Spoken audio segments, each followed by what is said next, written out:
नमस्कार साथियों, स्वागत है आप सभी का विनर्स इंस्टीट्यूट के ऑफिशियल यूट्यूब चैनल पर। मैं जयंत शर्मा लेकर आया हूँ आज 3 जुलाई फर्स्ट शिफ्ट का एनालिसिस। जैसे कि आप सभी को पता है कि एसएससी सीएचएसएल का महासंग्राम चल रहा है। कैसा रहा पेपर, क्या कठिनाई का स्तर रहा, सब कुछ जानेंगे स्टूडेंट से कुछ ही देर में। हाँ जी साथियों, मिलते हैं हमारे अगले स्टूडेंट से। क्या नाम है आपका? सर मेरा नाम हेमंत पाटीदार है, मैं रतलाम से आया हूँ। सचिन नगर। प्रसून चौहान। अभिषेक मीना। क्या बात है चारों भाई। सबसे पहले मुझे बताइए पेपर कैसा रहा? बहुत इजी पेपर था, बहुत मस्त। बहुत इजी था पेपर मतलब। अच्छा, सबसे दूसरी बात, ओवरऑल अटेम्प्ट आपके क्या क्या रहे, जिससे ये पता लग जाएगा कि एक एवरेज अटेम्प्ट क्या रहा। 80 सर। 83 75 79 79 मतलब एवरेज अटेम्प्ट जो है वो 75 के ऊपर ही हम अभी मान रहे हैं ना।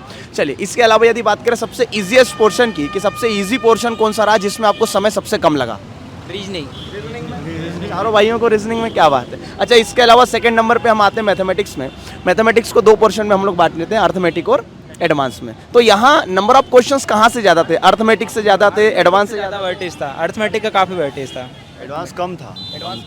अच्छा, जैसे कि अभी कुछ जानकारी लगी है कि ज्योमेट्री के अलावा कोऑर्डिनेट ज्योमेट्री से भी कुछ क्वेश्चंस थे। कल की शिफ्ट में कोऑर्डिनेट ज्योमेट्री से क्वेश्चन नहीं थे, आज की शिफ्ट में क्वेश्चन है।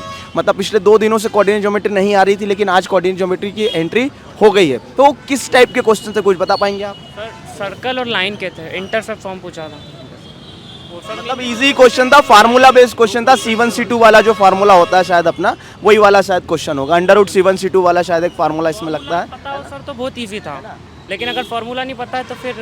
अच्छा, ज्योमेट्री में क्या ट्रायंगल बेस्ड क्वेश्चन थे, सर्कल बेस्ड क्वेश्चन थे? दोनों ही थे, ट्रायंगल से। तो जो समरूपता सर्वांग समता से रिलेटेड क्वेश्चन थे कि कुछ? एक क्वेश्चन था समरूप। डीसी को हाफ कर देते ना, रेशियो पूछा था उसका। चलिए बहुत बढ़िया। अच्छा, इसके अलावा अर्थमेटिक की बात कर ले, percentage, profit and loss, average वगैरह, जो अपना CISI का कैसे का क्वेश्चन? परसेंटेज के काफ़ी क्वेश्चन तो सिंपल थे। मतलब 3-4 क्वेश्चन थे। प्रॉफिट एंड लॉस के भी थे। DI तो कितनी, 3 DI आई कि 4 DI आई? 3 या 4 थी। DI में कैलकुलेशन दे रहा है वो अभी भी?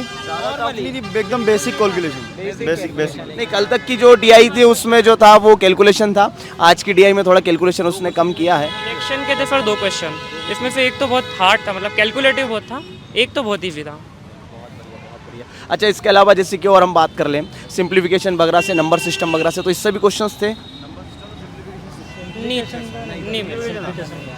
CISI, compound interest, simple interest, एक क्वेश्चन था सिंपल इंटरेस्ट। इसके अलावा और कोई टॉपिक, रेस वगैरह, बोट एंड स्ट्रीम, इनसे क्वेश्चंस? वो था सर टाइम 8 बजे से ये कार निकलती है, 10 बजे से ये कार निकलती है, उनके बीच का डिस्टेंस है तो कितनी बजे मिलेंगे।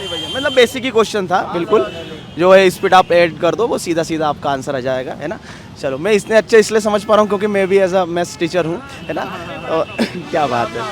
अच्छा, क्या बात है। अच्छा, इसके अलावा यदि हम बात कर ले जीके के पोर्शन की, है ना, जीके के पोर्शन की, तो जीके में हम 2-3 पोर्शन में बांट देते हैं। करंट अफेयर हो गया, हिस्ट्री पॉलिटी, ज्योग्राफी हो गया और साइंस हो गया। तो यहाँ से करंट अफेयर की सबसे पहले बात करते हैं। तो 2023, 24 या 22? देखिए, लगभग सभी से देखने को मिल रहे थे, सभी ईयर के क्वेश्चन थे उसमें। 22 के भी थे, 23 के भी थे। हाँ, मतलब ओवरऑल था, 2-3 क्वेश्चन से ज़्यादा नहीं थे। नहीं सर, मेरे को तो ज़्यादा ध्यान नहीं है उसका, लेकिन स्टैटिक जीके के अच्छे क्वेश्चन। स्टैटिक जीके, साइंटिस्ट का नाम ज़्यादा साइंस पंचवर्षीय पंचवर्षीय योजनाओं से भी क्वेश्चन देखने को मिल रहे थे। साइंस के भी क्वेश्चन थे उसमें कुछ। जनगणना से क्वेश्चन था कि नहीं? थे, एक क्वेश्चन। साथियों, जनगणना का मैं आपको बता दूं, मैं 2 दिन से कह रहा हूं, जनगणना से पहले दिन भी क्वेश्चन था, आज भी क्वेश्चन है और अगली शिफ्ट में भी क्वेश्चन रहने वाला है। तो जनगणना और पंचवर्षीय योजनाओं को बिल्कुल आप कंटेस्ट करके जाइए। हाँ जी भाई, आगे की तरफ अपन बात करते हैं। स्टैटिक में क्या नृत्य वगैरह से भी क्वेश्चन पूछे गए? बहुत क्वेश्चन थे, सबसे ज़्यादा तो नृत्य से ही संबंधित थे। डायरेक्ट आंध्र प्रदेश का डांस पूछ लिया था, क्लासिकल डांस। मतलब सीधे सीधे नृत्य वगैरह से क्वेश्चन आ रहे हैं। क्या बात है। बहुत बढ़िया। मतलब स्टूडेंट को आधा पेपर वैसे ही पता चल रहा है अभी, है ना। अच्छा, इसके अलावा यदि हम बात कर लें आगे, पॉलिटी, हिस्ट्री वगैरह से कोई क्वेश्चन? 2 क्वेश्चन थे लगभग पॉलिटी से, 2 क्वेश्चन। किस टाइप से कुछ क्वेश्चन था? फंडामेंटल ड्यूटीज़ का था एक, फंडामेंटल ड्यूटी का एक, और कौन सा था? वो था फंडामेंटल ड्यूटीज के कितने फंडामेंटल्स जो था 42 के अकॉर्डिंग एडिशन में ऐड किए गए थे। 42 कॉन्स्टिट्यूशनल अमेंडमेंट से कितनी फंडामेंटल ड्यूटीज ऐड करी गई थी। बहुत बढ़िया। चल, अच्छा, इसके अलावा यदि हम बात कर लें इंग्लिश के पोर्शन पे आ जाए हम, तो इंग्लिश में क्या अच्छा था? इंग्लिश बहुत बढ़िया था। वोकैब भी बहुत इजी आई थी, एक क्वेश्चन डिफिकल्ट था बस वो नहीं बना, बाकी तो क्लोज टेस्ट वगैरह कैसे थे? अच्छा, क्लोज टेस्ट शुरू में ही दे दिए? क्लोज टेस्ट शुरू में दे दिए कि आखिरी में दिए?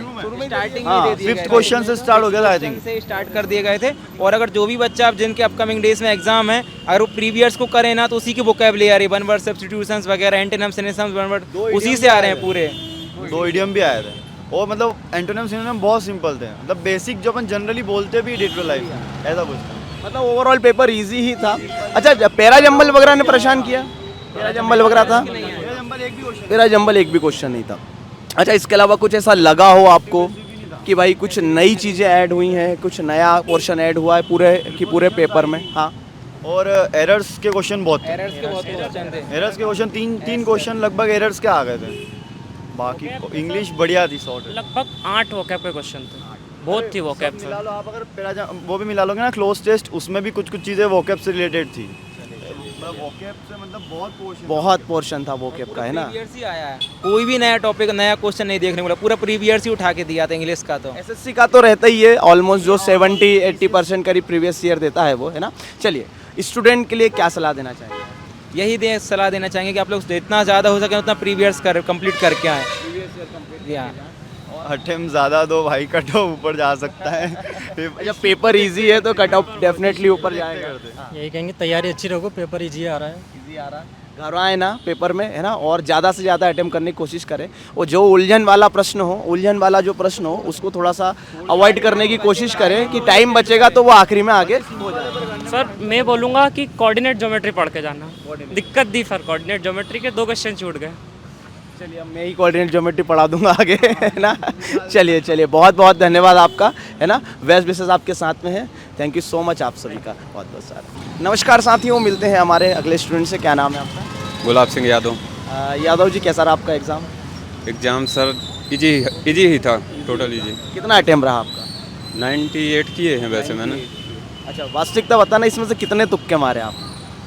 मैथ में मैंने 2 किए हैं तुक्के, और बाकी जीएस में लगभग 4 या 5 के आसपास। मतलब अपन अप्रॉक्सीमेटली मान लें 80-85 आपके सही होंगे, बाकी आपके क्या होंगे? चलिए, होना चाहिए।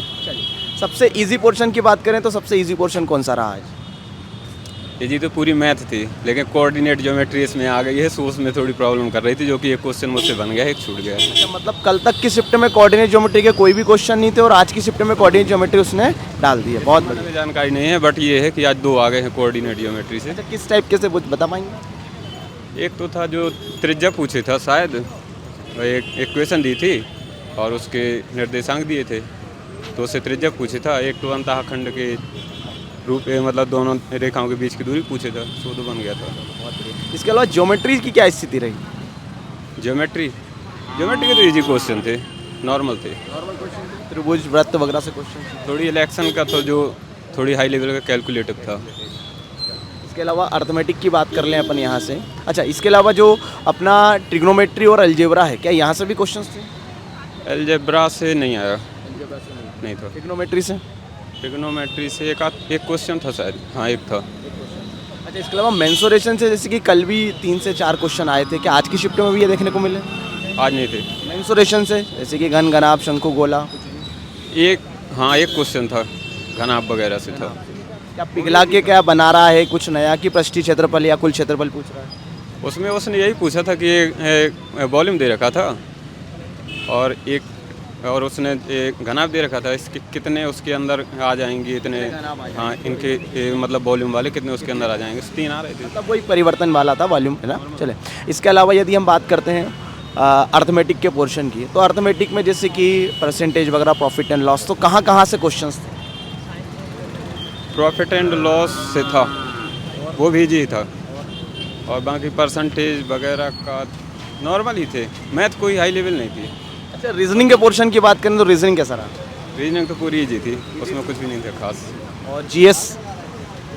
जीएस काफ़ी मुझे इजी लगी है, चाहे जीएस में जैसे कि बात कर ले हम करंट अफेयर, तो करंट अफेयर कहाँ का पूछा गया था? 23 का, 24 का, 22 का? 23 का था करंट अफेयर्स के। कुछ क्वेश्चन याद हैं आपको? मुझे करंट अफेयर्स के नहीं है याद, क्योंकि इसके अलावा कुछ दूसरे स्टैटिक वगैरह के कुछ क्वेश्चन याद हैं? स्टेटिस्टिक उसमें सब मुझे नॉर्मल लगे हैं, सो कोई मैंने ज़्यादा गौर नहीं किया है। जैसे करंट अफेयर्स था वो थोड़ी प्रॉब्लम कर रही थी, सो तो मैं तुक्का मारा है, वो छोड़ने का सवाल नहीं बन रहा था मुझसे। अच्छा, इंग्लिश की क्या स्थिति रही?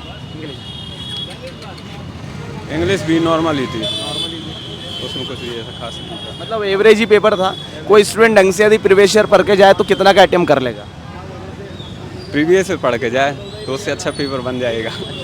कुछ हट के है ही नहीं था। बहुत बहुत धन्यवाद, बेस्ट आपके साथ।